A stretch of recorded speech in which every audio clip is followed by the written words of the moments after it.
with Danielle, she came into the kitchen and she sat back. I think in her mind, she knew she could do it, but she would just sit back and she didn't want to jump forward she wasn't one to jump in.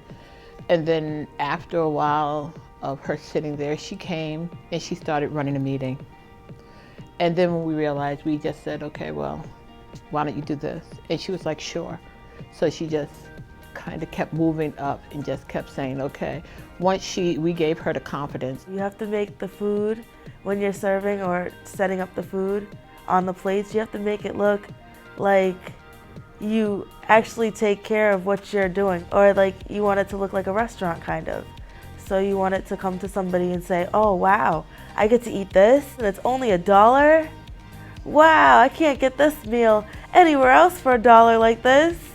For example, when we made a burger with like melted cheese, we put cheese inside the burger. I've never done that before. So we put cheese inside the burger, and just watching it cook and not like exploding everywhere, I really thought it was gonna explode in the stove, and it didn't explode. So I gave it to people, and just watching their faces when they ate it, and they were requesting more. They wanted more than one burger because it was so good. It was just great to see their smiles on their faces and just see them eat it so fast. And she went from being this person that was sitting in the back of the room to, over time, she just was like, I can do this. And she just started taking off, and we just gave her more. And the more we gave her, I think the more she grew.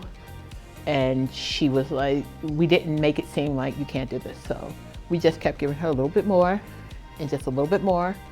And then it was like, okay, well, you got this, you're gonna run the meeting. You got the meeting. And it wasn't just, you're going to just stand in front of the board and run the meeting.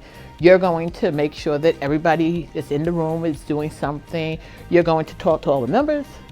You're going to make sure that they all have something to do and that they all feel confident doing it. One big thing that is going to be good for me within a year or next year would be that for one of the holidays that we have coming up, I will cook a big meal for Christmas for my entire family and show them what I've been doing here has been helping me.